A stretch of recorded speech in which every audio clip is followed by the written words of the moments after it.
My story, like many, starts with simple beginnings. I was a young Nigerian girl, and at a church camp one summer, I felt this pure, uncomplicated joy, like sunshine warming my face, something truly good, something real. But life at home, it got complicated. When your family cracks, a part of you cracks too. It was a confusing, painful time that shook the ground right under my feet. College was meant to be my fresh start, an escape. But that big dream of becoming a doctor, it just faded into nothing. I felt so lost, just drifting, watching everyone else seem to know exactly where they were going. So I tried to find my own kind of freedom. Parties, dancing till dawn, for those few hours, lost in the music, I could almost believe I was completely free. It was a fleeting, powerful rush. After college, that lost feeling grew even bigger. No real plan, jobs that didn't last, bills piling up. The weight of it all felt heavy, and the future looked so uncertain. And then the really big questions started to echo in my quiet moments. What's the real point of all this? Why am I even here? There was just this deep, aching emptiness inside. I started looking everywhere for something to hold on to. Books, anything. Reading The Alchemist was like a tiny light switching on in a dark room, a whisper that maybe there was more to life than what I was seeing. One night, just listening to a popular song, something truly terrifying happened. My own body wasn't mine anymore. It felt so dark, so not of this world. I was paralyzed with fear. I was shaken to my very soul. I called my roommate babbling, not even making sense.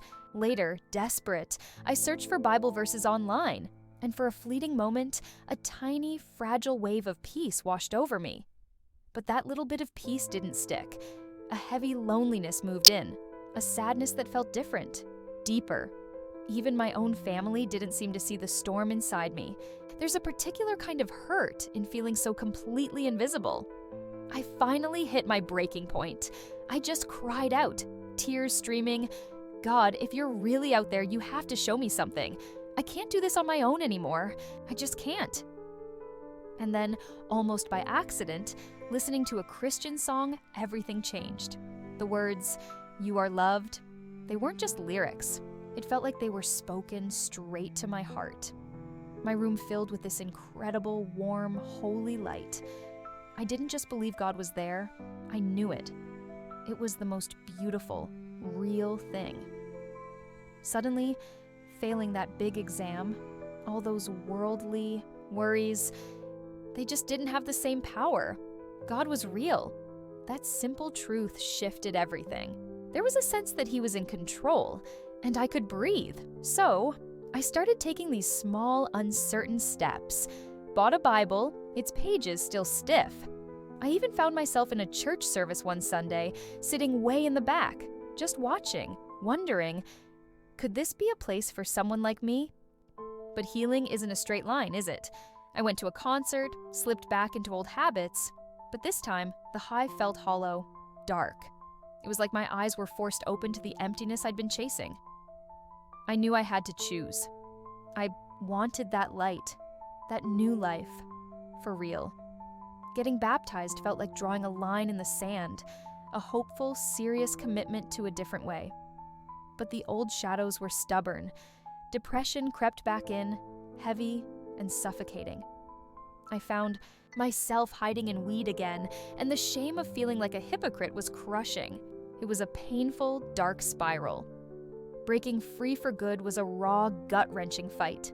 The withdrawal from weed was awful, my body and mind screaming. There were so many days just curled up, begging God for the strength to just get through them next hour. Then, at a church service focused on deliverance, I felt something powerful shift inside me, like a heavy chain breaking.